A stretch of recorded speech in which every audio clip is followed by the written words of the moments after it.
దావీదు రాసిన 8వ కీర్తన 4వ చరణాన్ని మనము చదువుకుందాం. నీవు మనుష్యుణ్ణి జ్ఞాపకము చేసుకున్నటకు వాడేపాటి వాడు, నీవు నరపుత్రుణ్ణి దర్శించుటకు వాడేపాటి వాడు. చాలు. చిన్న ప్రార్థన. పరిశుద్ధుడువైన తండ్రి, కృపగలిగిన దేవా, మహోన్నతుడా, పరిశుద్ధుడానికే స్తోత్రమునైనా. ఈ సమయములో చదవబడిన మాట నీది, మాట్లాడువాడు నీవే కనుక నీ లేఖనాల నుంచి ఈరోజు చేరువచ్చిన నాతో, మాతో, మా అందరితో నీవే సూటిగా, తేటగా, స్పష్టముగా మాట్లాడి ప్రతి హృదయాన్ని కూడా తాకండి, ప్రతి హృదయాన్ని కూడా దర్శించండి.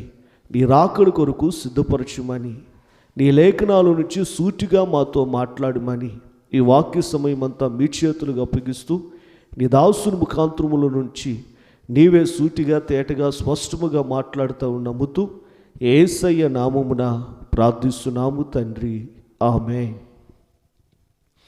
మంచిది. ప్రభునందు ప్రియమైన దేవుడి బిడ్డలారా, ఇక్కడ 8వ కీర్తన 4వ చరణంలో ఇక్కడ దావీదు ఒక చక్కని మాట తెలియజేస్తూ ఉన్నాడు. దావీదు సెలవిస్తున్న మాట ఏంటంటే, నీవు మనుష్యుణ్ణి జ్ఞాపకము చేసుకున్నటకు వాడేపాటి వాడు, నీవు నరపుత్రుణ్ణి దర్శించుటకు వాడేపాటి వాడు. ఏ పాటి వాడు అని అంటున్నాడంటే, అతడు ఒక రాజు గనక ఆయన రాజు స్థానములో ఉండి ఒక అధికారి, ఒక సామాన్యుణ్ణి ఎవడు కూడా లెక్క చేయడు. ఒక రాజు స్థానములో ఉన్నవాడు ఒక పేదవాడిని ఎప్పుడూ దర్శించడు కనుక ఒక దీన స్థితిలో ఉన్నవాడిని, సంపన్న స్థితిలో ఉన్నవాడు ఎవరు కూడా దర్శించడు. కానీ దావీదు తన లేఖనముల నుంచి ఓ చక్కని మాట అంటున్నాడు కదయ్యా, మనుష్యులందరి చేత తునికరించబడిన వానిని, మనుష్యులందరి చేత ఎన్నిక లేని వాడిని, మనుష్యులందరి చేత ఇదిగో త్రోసివేయబడిన వానిని, అనగా ఇదిగో తునికరింపబడిన, నీచమైన, ఎన్నిక లేని, యోగ్యత లేని మనుష్యులను నీవు జ్ఞాపకము చేసుకోవడానికి ఏ పాటి వాడివి, ఏ పాటి వాడు కనుక నరమాత్రుణ్ణి దర్శించుటకు వాడు ఏ పాటి వాడయ్యా. ప్రియ దేవుని బిడ్డలారా, ఒక ఎమ్మెల్యే లేదా ఒక ఎంపీ లేదా ఒక సీఎం, ఒక ఉన్నతమైన స్థితిలో ఉన్నవాడు మనల్ని జ్ఞాపకం చేసుకుంటారా? చేసుకోరు.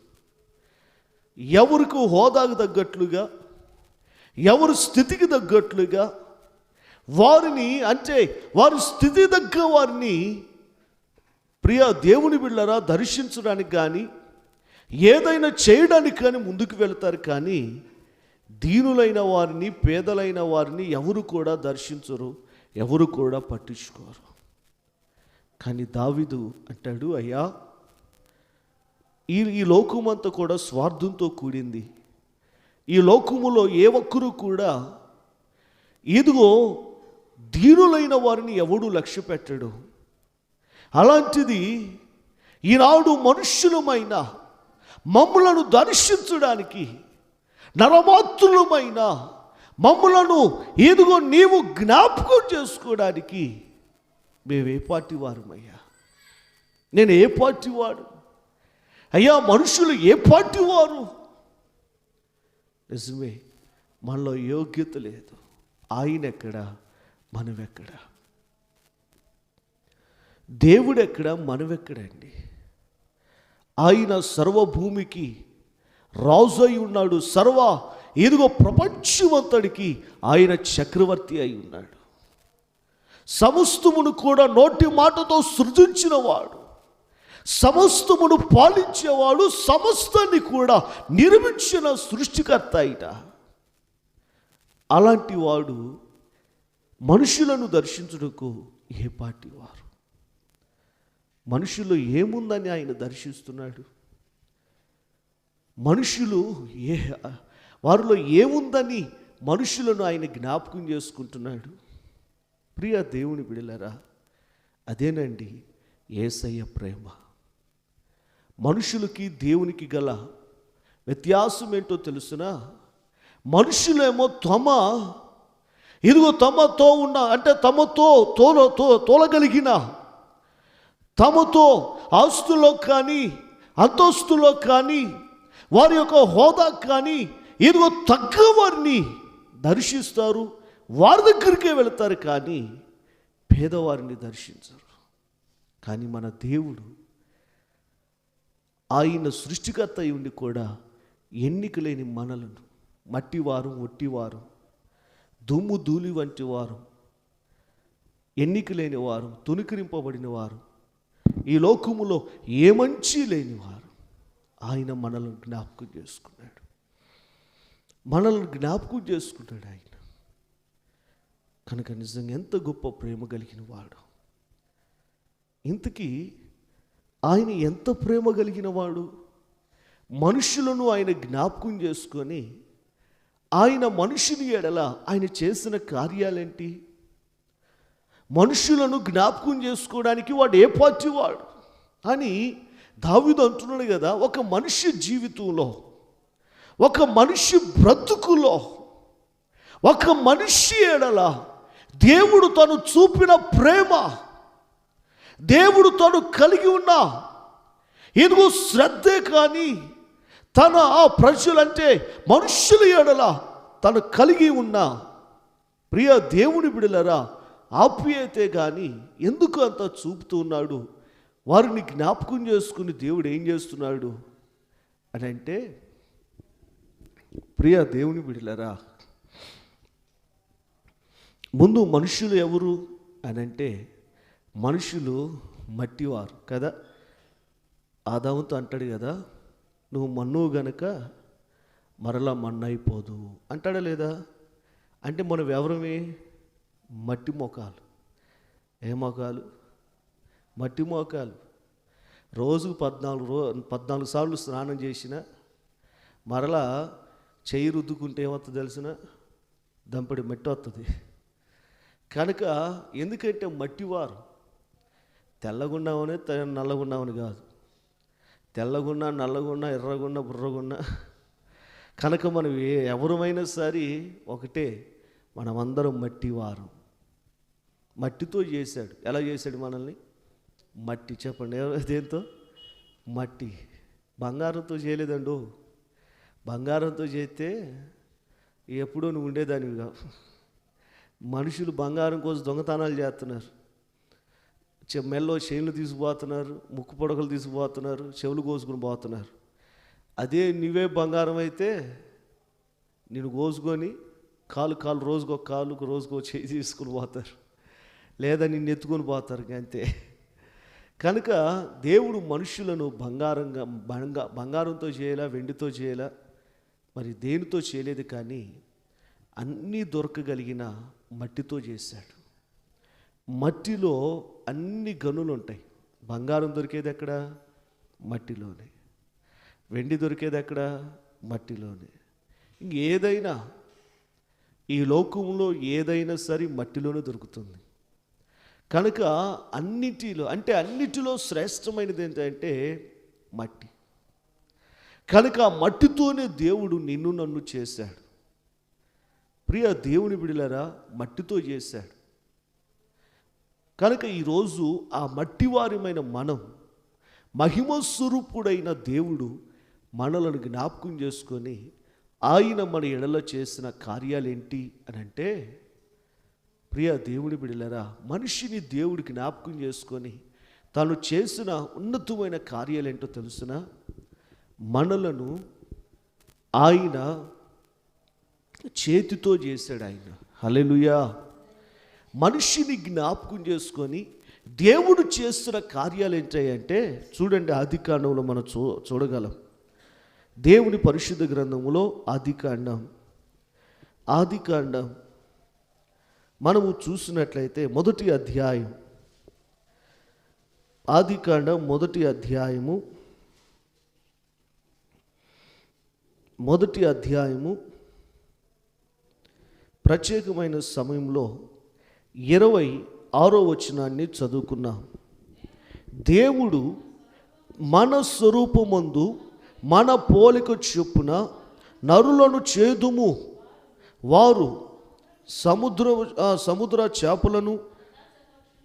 చాలు ప్రియ దేవుని బిడ్డలారా, మనము 27వ వచనాన్ని చదువుకుంటే, దేవుడు తన స్వరూపమందు నరును చేసెను, దేవుని స్వరూపమందు వానిని సృజించెను, స్త్రీనిగాను పురుషునిగాను వారిని సృజించెను. దేవునికి స్తోత్రం చెప్పండి. హల్లెలూయా. దేవుడు సృజించాడు. ఆయన నిన్ను నన్ను సృజించిన ఇదిగో సృష్టికర్త అయిన దేవుడై ఉన్నాడు. మనుషుని జ్ఞాపకం చేసుకొని ఆయన చేసిన పని ఏంటయ్యా అంటే, మనల్ని ఏ కుక్కగాను, ఏ పిల్లిగాను, గోడ మీద బలిగాను, అర్థమవుతుందా? కనుక దేవుడు మనల్ని చేయలా. దేవుడు మనుష్యుని జ్ఞాపకం చేసుకొని మనుష్యుని ఆయన ఇదిగో ఏ రీతిగా మనిషి ఎడల ఆయన కార్యం చేశాడంటే, మనిషిని దేవుడు తన స్వరూపమందు చేశాడు ఆయన. హల్లెలూయా. ఎలా చేశాడు చెప్పండి? దేవుడు తన స్వరూపమందు ఇదిగో స్త్రీని పురుషుని ఆయన చేశాడు. ఈరోజు అద్దం ముందుకెళ్ళి ఎంత మురిసిపోతాం, అబ్బా నా ముక్కు ఎంత బాగుంది, నా కలర్ ఎంత బాగుంది. అప్పుడు మా పాస్టర్ గారు పక్కన నిల్చోబెట్టి, చూసా నీ మొక్క, నీ కలర్ నా కలర్ చూసామంటా ఉంటుంది. ప్రియ దేవుని బిడ్డలారా, ఈరోజు మురిసిపోతున్నాం. మన ముక్కు, మన కళ్ళు, మన చేతులు, కాళ్ళు, కనుక సమస్త అవయవాలను బట్టి మనం ఎంతగా మురిసిపోతాము. నిజమండి, మన మట్టివారమైనను, మట్టితో మనము చేయబడినను, మనము ఇదిగో ఎన్నికలేని వారమైనను, దేవుడు తన స్వరూపమందు నిన్ను నన్ను చేసినట్లుగా దేవుని వాక్యం సెలవిస్తుంది. ఈనాడు మాట్లాడడానికి నోరు, చూడడానికి కళ్ళు, వినటానికి చెవులు, చేయడానికి చేతులు, నడవటానికి కాళ్ళు, ప్రియ దేవుని బిడ్డలారా శ్వాస పీల్చుకోవడానికి ముక్కు, కనుక ప్రతి అవయవాన్ని కూడా చక్కగా రూపించాడు ఆయన. హల్లెలూయా. పిల్లలు పుట్టినప్పుడు ఆ పిల్లలు ముక్కు కళ్ళు చూసి అచ్చం నా ముక్కే, అచ్చం నా కళ్ళే.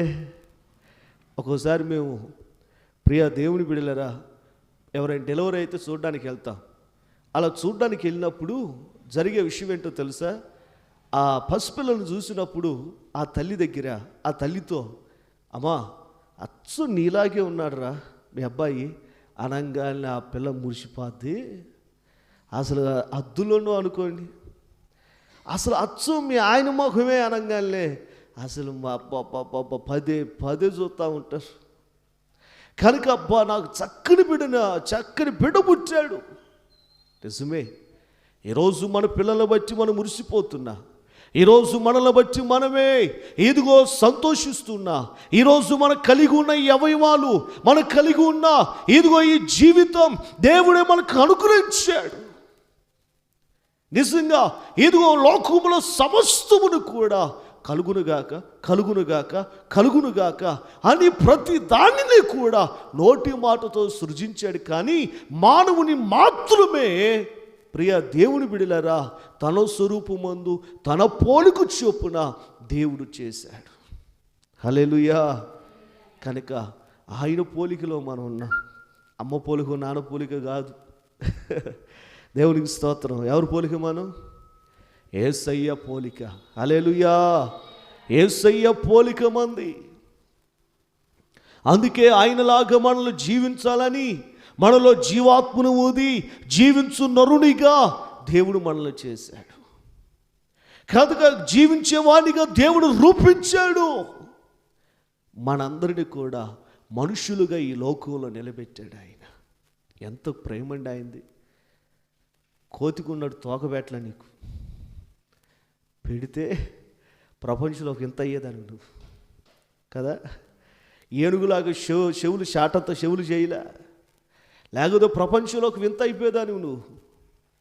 ఇదిగో లేకపోతే కోతికి పెట్టినట్టుగా ఇలా అయితే పలానా జీవులు కలిగి ఉన్నట్లుగా నీకు కూడా ఒక 4 కాళ్ళు ఉన్నాయి అనుకోండి, నువ్వు ఒక వింత అయిపోయేదాన్ని కదండి.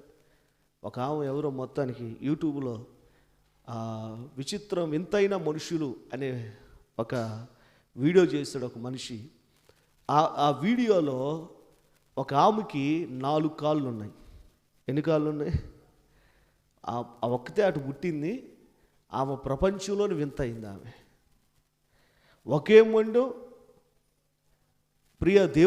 ఒకే మొండం కనుక, అంటే రెండు కాళ్ళు ఆ మనిషికి, కానీ 2 మొండాలు కనుక ఒకే మనిషి 2 తలకాయలు. ఇలా విచిత్రంగా పుట్టిన వారు ఉన్నారు. వీళ్ళు ప్రపంచంలోకి వింత. కానీ ఆ వింతలాగా నిన్ను చేయలా, మనుష్యుల్లాగా నిన్ను చేశాడు ఆయన. దేవునికి స్తోత్రం, హల్లెలూయా. నిజంగా దేవుడు ఎంతగా మనల్ని జ్ఞాపకం చేసుకున్నాడు.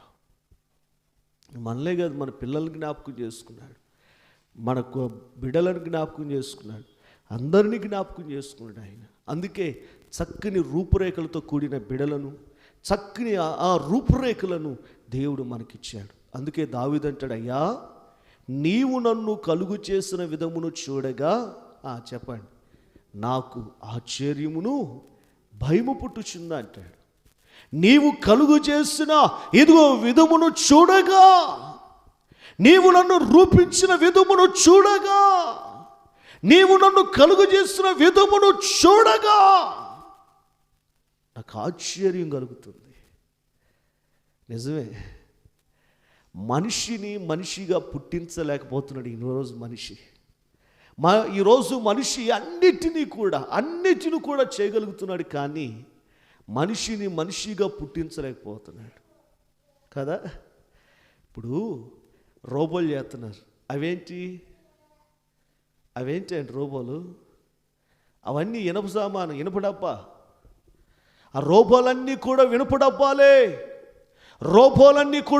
డబ్బాలే. కానీ ఏదిగో దేవుడు చేసిన గుండె, అంటే దేవుడిచ్చిన గుండె లాంటి గుండెను ఎవరు చేయలేకపోతున్నారు. దేవుడిచ్చిన కిడ్నీ వంటి కిడ్నీ, దేవుడిచ్చిన ముక్కు, దేవుడిచ్చిన కళ్ళు, దేవుడిచ్చిన ఇదిగో ఇచ్చిన వాచులో ఏది కూడా మనిషి చేయలేకపోతున్నాడు.